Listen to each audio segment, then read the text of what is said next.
Okay. Welcome to the We Get Outdoors Almost Abstract Weekly News. My name today is Rob Yates, which is different maybe from how it was yesterday, but today my name's definitely Rob Yates and I am one of your hosts. Joining me as ever is my laurel if I am Hardy, my pen if I am Teller, my Monica Lewinsky if I'm called Bill, my Starsky if I'm Hutch, my co-founder in We Get Outdoors, Mr. Mark Hopkins. I can't wait for people to complain about that. Oh, that's it. We haven't had any real complaints about the tonality, words, verbiage, or anything else used on the podcast yet. So maybe that's a challenge. Maybe that could be the first one. Maybe that could be the first one. Monica, get on your knees. So, I don't know. Anyway, I don't know where I got all that from, but here we are, we're off. Do you feel better for that, by the way? I feel amazing for that. You have had a tough day. We both had quite tough days. I finished my day job all of 25 minutes ago, and now I'm on the evening job, which is We Get Outdoors. So there we are. This week has seen some massive improvements in Mark's and my world. For the first time in Mark's world in 54 days, the other day he was permitted to leave his house and go for a walk on the beach. How was that for you, Hopkins? It was, well, it was amazing, but it was also really scary because obviously we've been released, but you go on the road and having not seen anybody basically 55 days, you get 100 people, cavemen, who basically haven't shaved for 55 days and been released into the wild, walking around. So it was a little bit nerve-wracking as well, but the good thing is the beach was beautiful, the weather was baking hot, and I got a bit of a tan. And have you noticed this fact? All of those fat people who don't like any exercise at all, the moment that they got released and were said, you can go and do some exercise for an hour a day, suddenly they were like, whoa, I think I'm going to put on my tightest, bad-fitting clothing and jog in a really unsightly manner. Have you noticed that to be true? Yeah, I've noticed how they put on a lot. Remember? Oh, here we go. He's disappeared again. I saw a lot of Phoebe movements. Did you remember Phoebe? Movements?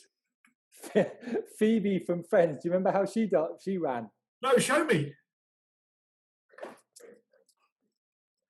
Arms and legs go everywhere. I saw a few of those running. It was hilarious. Oh, there we go. There we go. You've Been Framed or any of those other video clip programs where you can video it, send it in and win yourself $250. Is going to be making a killing out of comical running with people in undersized, tight clothing. So why do people do that? Hey, what? Why do they do that? Don't they just realise they look really bad? I don't know. I have this thing I put on my loosest clothing when I'm going to go and do exercise, so I try and hide a bit of the fatness. It's called toneness. Yeah, well, there we go. I have lost weight. My highlight of coronavirus, COVID-19 lockdown stuff is I've actually dropped a few kilos in weight and Mark has put a few kilos on. So the first time in the 8 years that we've known each other, we're getting like a kilogram, which is 2 pounds, by the way, a kilogram apart, because Mark used to be skinny and then he fell in love and it went upside down after that. That's rude. It's muscle because I started working out again, baby. What? Rude. Ever. I'm working out on my red wine. Seriously, since the start of coronavirus, because you can't buy alcohol, my wine collection was brilliant. I've just drank everything now and I'm broke.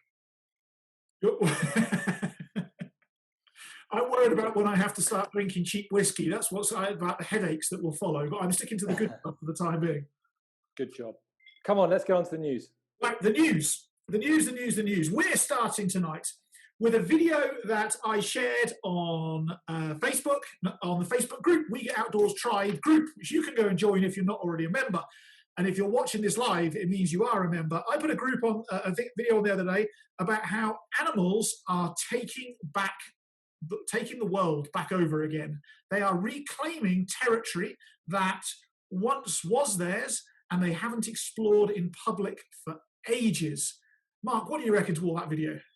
Oh, it's cool. I saw another one about California where the animals are creeping back, and I think it's very cool that people get to see more animals. It makes me a little bit nervous when you get the numbnuts getting back in the cars and driving around and hitting these animals, because these animals are going to be thinking, for the last 2 months we've had peace and quiet, and now you get this souped up shitty car which makes a lot of noise, screaming around with a 12-year-old who doesn't know how to drive, with zits all over his face, and he loses the back end and hits a deer. But I think it's quite cool. I think it's going to be, I can't wait to get out, and I cannot wait to actually go and stroke a lion. Go and stroke a lion. Tickle the pussycat. I almost went that too far, Monica. I think it's incredible. I think there could be a few surprises for people, as I remember after the foot and mouth that we had in the UK, where they closed down the UK countryside about 10 or 15 years ago. And they closed it down for 3 months. Don't tell the story again. You've told the story too. Have I? I remember sitting down, though. I can tell it again. I don't care. My story. I remember sitting down having lunch, noticing that rabbits would come a lot closer to me as I sat there having my lunch, like much more curious and much tamer, and birds the same. And I think some of those curious animals could cause a few challenges for mankind, especially if it's of the cougar, leopard, mountain lion, bear, polar bear type group. I think that could be a bit challenging. But guess what I had in my garden this week? I didn't tell you this. Oh, go on. I had an African wild cat in my garden. No way! Like 4 times the size of a house cat, but catish. With the biggest bushy tail you've ever seen. It's massive. It's just sitting there watching TV, looking out the window, and we've got the security lights out, and this freaking monster thing. I thought it was like a leopard at one point. It was the cat was sat there watching TV. Yeah, I was in the garden stroking around trying to find dinner. Do you know what, the African wild cat, he loves Discovery Channel. He was watching Salvage Hunters. What a program. Salvage Hunters. I had an African wild cat in my garden. How cool is that? Amazing. You have monkeys in your garden on a daily basis. So, I mean, you must get in that garden more often to keep those animals away. So there we are. As we're out and about, track what animals are doing. But one of the things that I have noticed is happening is just how tired people are getting of quarantine, lockdown, not being able to do what they want to do, when they want to do it, how they want to do it. And if they do try and do it like that, the whole world just frowns at them and looks at them in disgust. In fact, I shook somebody's hand yesterday. And what? You go on autopilot and you just carry on. And I shook his hand, and he gave me that look like he was about to go and call 911, get an ambulance, and take himself to hospital. There and then, he was that terrified. I mean, the fact that I'd sneezed on him 5 times beforehand had nothing to do with it. We could get political now a little bit. Should we get political? Oh, why not? So most of our audience, obviously, are listening to this are US-based, but Rob and I currently are based in South Africa. Now, South Africa over the last 2 to 3 years have gone through, as it has done for quite a long time, a bit of political challenge with a family from India coming in and raping the country for absolutely everything that they have. And then taking all the money back to Dubai. Yeah, they're literally taken billions and billions and billions out of the country. Now, this is what I find quite entertaining. So it's proven that they've raped the country for everything it has. And yet, guess how many people have been arrested in South Africa for state capture? None. Guess how many people have been arrested for breaking lockdown rules and regulations? I don't know, but I'd guess at thousands. 17,500 people have been arrested for breaking lockdown rules, and no one has been arrested for stealing billions and billions and billions of dollars out of this country. Anyway, I just thought that was quite entertaining as we talk about quarantine fatigue. Well, that's it. And we could, while we're talking about people being arrested, we could just skip around in that, if that's all right for you, because in Cape Town, South Africa, yesterday, 2 surfers were arrested for standing still. You are standing still? Yep. Standing on their board. Yeah, that's well. So in South Africa, with the news, with the way the lockdown works, is in the mornings we're allowed to go out for an hour or so to go and do some exercise, right? And you're allowed to.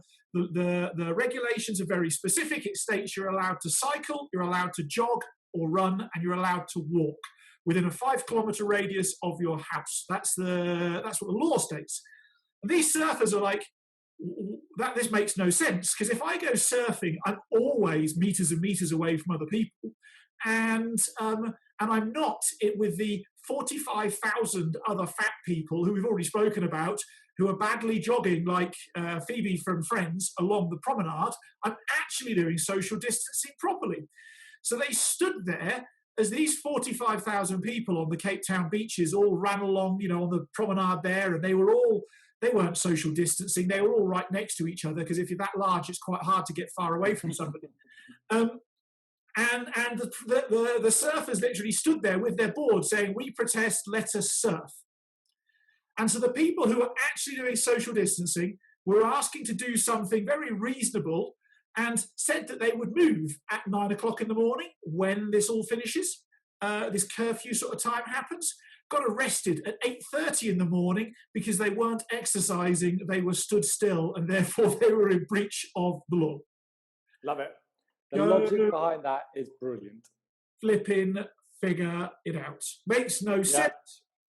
But anyway, I'm interested, Rob. So I was talking, this quarantine fatigue it's a real thing. People are really struggling. But let's put this into the outdoors. Obviously, you've ran hundreds of expeditions across every continent apart from Antarctica. You haven't run an expedition. I haven't been there. It's too cold.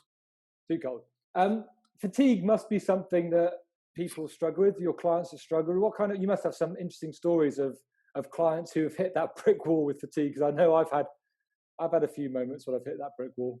Well, I've got some interesting data about the outdoors.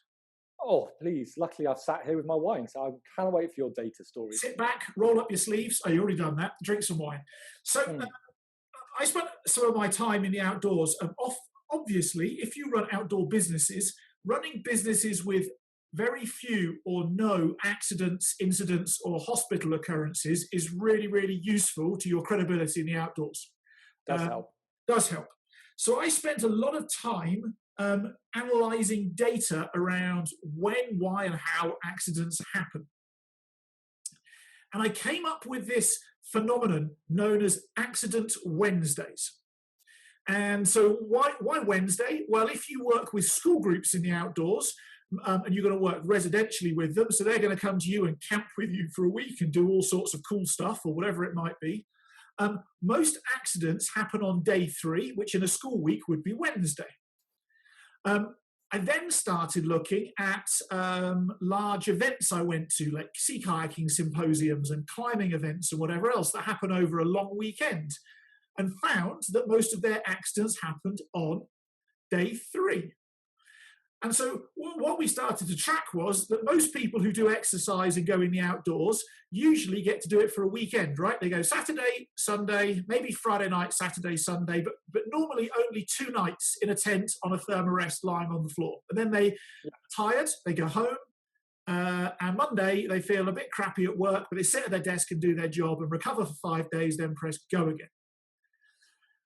So when you then go and take those people out and stretch them for 3 days, suddenly they're not used to it anymore, and they go as hard as they normally would do for Saturday and Sunday for the first 2 days, and then they try and go that hard again on Monday, and because they're that tired, they end up hurting themselves. There's a lot of logic in that. So, I know the time I hurt myself the most was on day 3 of a, 100 odd mile trail run over 3 days. Yes. And that day 3 was the day that I hurt myself. I fell over more than anything and basically decided it was much safer for me to slide down the hill on my backside than it was to run down. And frankly, comical genius as well. So that's all good. You've seen the photos of it. It's hilarious. So Wednesday, so day 3, people, there's a top tip from We Get Outdoors. As you approach day 3 of any outdoor trip, that's the time to pick up your guard, because as according to data man, statistician, Mr. Rob Yates, the 3rd day is the day where you're most likely to have an accident. Now, if that doesn't scare you, nothing will. That's it. So when I train guides and when I train coaches and leaders in the outdoors, this is one of the things we talk about is how to manage day 3. Because if you manage that successfully, everything else pretty much takes care of itself. Yeah, because it's not a reputation you want to have, is it? That 50% of my clients that come back in on crutches or in a hospital. Not a great track record. No, people generally don't like paying you to go and do something where they're pretty sure it's a coin toss as to whether they're going to end up in hospital or not. Talking of coin tosses, yes. Did you read about these poor people in India? So, Sorry. For those of you, I'm sure you've read the press that basically the Indian Prime Minister in a country of 1.3 billion people, of which 90% live below the poverty line and are migrant workers, decided to give the country 24 hours before he locked down the country. Yes. So there are these people, migrant workers, who are working in this place called Odisha in India. Now, I've been to Odisha. I went to coach quite a big hockey tournament there in Odisha, and it's a shithole. It is somewhere I would never want to go back to again. You know the hospital quite well. I do know the hospital. My gosh, salmonella poisoning is not fun. Just saying you that. So these poor migrant workers had not enough money to get home. They started walking. Guess how far they walked home before they got picked up by the police? 10 miles. They'd walked 500 kilometers before they got picked up. It's like 350 miles. And then they got arrested because they were breaking lockdown curfews. They got put in jail. And then the government took pity on them because they still had 200 kilometers to go to get home. So they said they can get on a bus. Then guess what happened with the bus? It broke down, didn't turn up, exploded. It didn't turn up. No. Imagine you just walk 500 kilometers, you're busted, and then you get told it's all right, the last 200 kilometers you can catch a lift through the bus, and then the bus doesn't turn up. So anyway, I'm laughing out of pity, not because I am a sadist, but it is quite funny. It's very India. I remember I've been to India and Nepal a number of times, and the best piece of advice, people say, what should I do? I'm like, take several good books. I'm like, what do you mean? I'm like, nothing works to time, nothing works ever. Everything happens someday, one day, maybe. In fact, in Nepali, they have a phrase called kegane. And kegane means someday, one day, maybe. So you say to somebody, what time does the train come? And they say, kegane. And at that point in time, you buy yourself a beer, open your book, knowing that the bus, or train rather, could arrive in the next 10 seconds, or equally could arrive 10 hours, 2 days, or sometime into the future. So kegane, we've been educational. I've taught people Nepali. I can also teach them what hot water is. Go for it. Tato pani. Good. And the thing is, no one actually is here to tell you you're talking shit, because I have no idea. Exactly. And therefore, I must be right. And all I know, having done this and having 25,000 people shouting, is India, India, India, India. That's what I know of Indian. Yeah, it does get a bit boring after a while. Samey, can they change the tune? Right, let's talk about our friendly squirrel. So I think we should rename him. I think we should rename him. I think he has to have a pirate's name. Captain Hook. Captain, there we are. The squirrel named as Captain Hook. Mark, tell us about the squirrel named as Captain Hook. So, social media has a lot to answer for, both positive and negative, but you know you're in desperate times when a one-eyed squirrel, I say again, a one-eyed squirrel has an Instagram account with something like 2,000 followers. What? So, yeah, a one-eyed squirrel. So this lady, I don't know how she was, found this squirrel in a garden who only had one eye and decided to try and bring him back to life, or her. I don't actually know how you know the sex of a squirrel, but so took lots of photos, created an Instagram account, and basically made this bloody squirrel famous until she got absolutely bollocked because apparently you're not allowed to recuperate or rear wild animals. It's against the law in this whatever state that she was doing this in. So she got reprimanded. She did, I think she told a white lie personally. She did say that she had tried to phone an animal rescue centre, but because of lockdown, they didn't answer the phone. Which basically, you know, when you read something and you see the video where you can see that person just giving the bullshit eyes.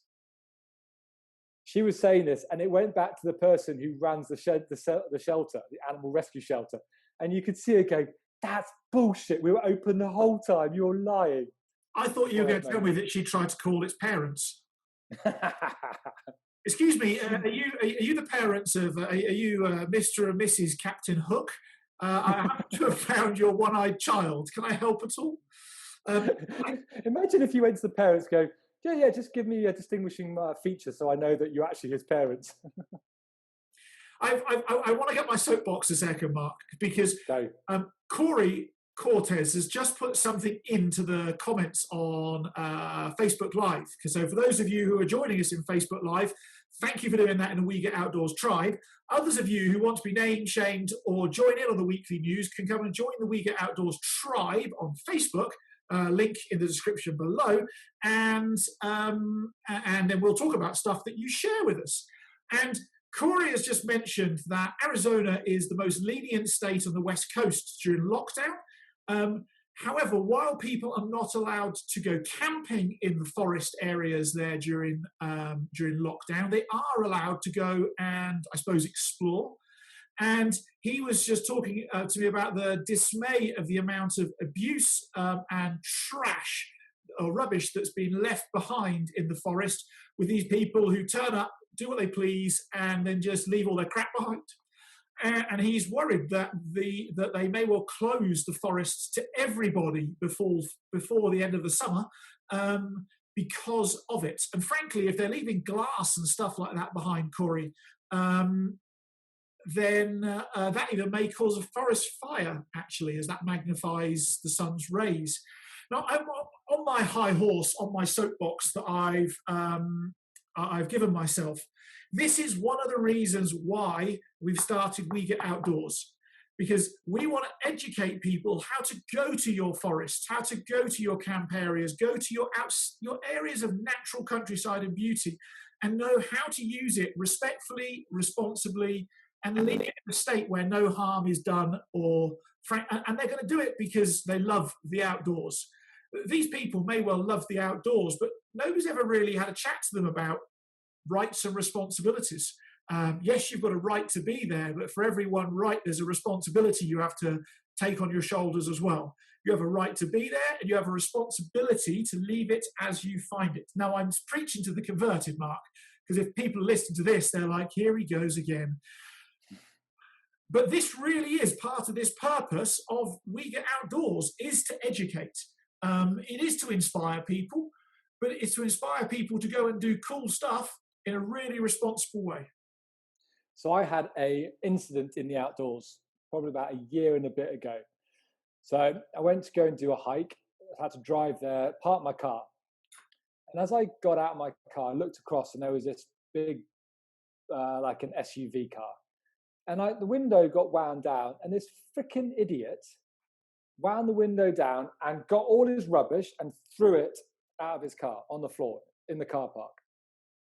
Really? So, you know, you take one look. And so I went up to him, and his window was still open, and I bent down, and I picked all the rubbish up, and I threw it back in his car. And then ran, because he was much bigger than me. But his argument, this is what he said to me. As I threw it back into his face, he goes, "What are you doing? I'm just giving someone else a job."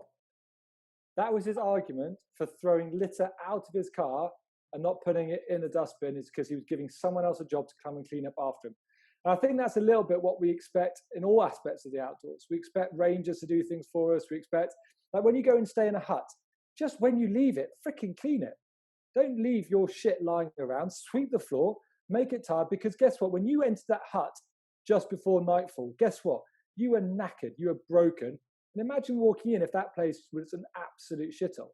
So just when you're in nature, when you're doing these kind of things, just leave it as you expect it to be found. Just be a good person. Just don't be a dickhead.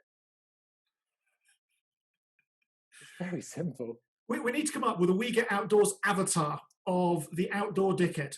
And then we can have like a don't be Fred, or a don't be whatever it be, like whatever it might be. Don't be whatever. I don't know. Don't be that person. Yes. Don't be that person. So there we go. I mean, that's just, it drives me crazy. And let's end on a good one. Let's be no, I want to finish my bit of this rant. You've set me off now. It's going for it. Listen, if you're going to go and have an argument like I'm going to throw rubbish on the ground because it provides somebody with a job, you're a dick, because you're actually providing them with a really shit job. Like, if you're going to go and like do something to provide somebody with a job, actually go and do something that gives them a good job where they can earn good money. Don't just be a dick and go, here you are, you can sweep up my crap after me. That's just friggin' insulting. Anyway, before I get on that, Mark, every week we award a Picture of the Week award to one of our We Get Outdoors tribe member who you believe, in your totally biased opinions, has contributed the best picture of the week to the We Get Outdoors tribe. Who is it this week?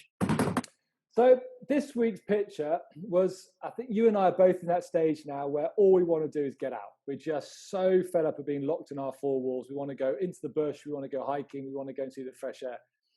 And it was a photo of which brought the technology in the industrial world and the outdoors together, which I love, because it's, for me, the great thing about going outdoors is finding stuff. It's walking around that trail and going around that bend and suddenly seeing something you just didn't expect to see. So this photo is by Cheryl Lynn Radomski, and it's an old railroad trail. So I don't remember you seeing that photo. It's the one of this trail, this railway track, which has been splintered and split and elevated. And it's in Bellingham, Washington, is where this trail is. And I just love the photo. I love the fact that it reminded me of why I go outdoors, is to find stuff, experience stuff, and it made me a little bit depressed because all I wanted to do is go and do that trail. So that's the Old Railroad Trail by Cheryl Lynn Radomski. So thank you for that photo. I think Bellingham, Washington is very close to the end of the Pacific Coast Trail, the big through hike that goes from Mexico to the Canadian border. Bellingham is in Washington State. Certainly Bellingham is right there within, I don't know, maybe 10 or 20 miles. Somebody will probably correct me. It may even be close to that of the Canadian border. And it's in the beautiful Cascade Mountain Range. Absolutely stunning. So while we're talking about the Pacific Coast Trail, Mark, you found something to do with the best through hike blogs. Is that right? It is. I just, when you can't get out at the moment, I've spent a bit of time looking at amazing outdoor videos. Now, the best place to go and find these outdoor videos is in our members area, which has 35, 40 hours now of some of the coolest videos from the outdoors you'll see. And this was just cool. I love watching these vlogs. I love watching these people just going out there, and you get to see the beautiful scenery. You get to hear why they're doing it. You get to hear the emotional part of these through hikes. So yeah, I'll share it because I think it's really cool. I find it very peaceful when our worlds are pretty chaotic at the moment, and we can't do what we normally do to slow down and just enjoy stuff. It's the best that we can do. So yeah, that was my little really nice vlog for this week. Yeah, we've got a really cool podcast as well where I interviewed a guy called Darwin. I think it's called, the episode is called Darwin on the Trail. Now, interesting fact is Darwin is a professional through hiker. Who would ever believe that hiking a trail for 6 months long, because the trail is several thousand miles long, who would believe you actually could turn that into a profession and make money off it? But he does, and he's a professional through hiker. And he's hiked, I think, the Appalachian Trail, I think the Pacific Coast Trail, and also the Arizona Trail as well. So go and listen to the interview with Darwin where he talks about how he sold every possession that he had and went and became a professional through hiker by accident as opposed to design. And the most interesting fact is Darwin is not his name. So when you go on these trails, often you get trail names like a nickname, and they stick. And he was given the name Darwin on the Appalachian Trail, which I believe was his first through hike, and the name Darwin has stuck. Now, the interesting thing for me of this, and his interview, by the way, is in our members area. There's a link below for that if you want to go access all these different videos. The interesting thing for me is I interviewed him. I've communicated with him in email, Facebook Messenger, all over the place. And I still to this day have no idea what his real name is. That is a mystery that needs to be solved. So, if you can find out the real name of Darwin on the Trail, he's got a cool YouTube channel. We've got a podcast with him. If you can find out his real name, first name and last name, I'm going to send you a We Get Outdoors t-shirt. There we are. Split second decision. Mark's got so upset with that decision, he's disappeared again. What on earth is going on? So, this brings us very close to the end of this week's news, Mr. Hopkins. Is there anything you'd like to close off with, finish with, or share with us?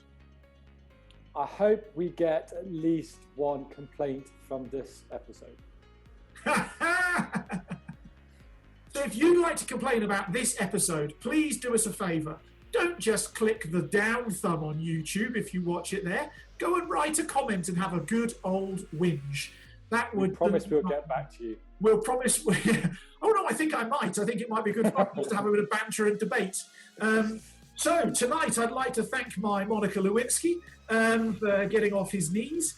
And I'd just like to remind you all that he gets outdoors, I get outdoors, you get outdoors, and we all get outdoors. Good night from me. Good night.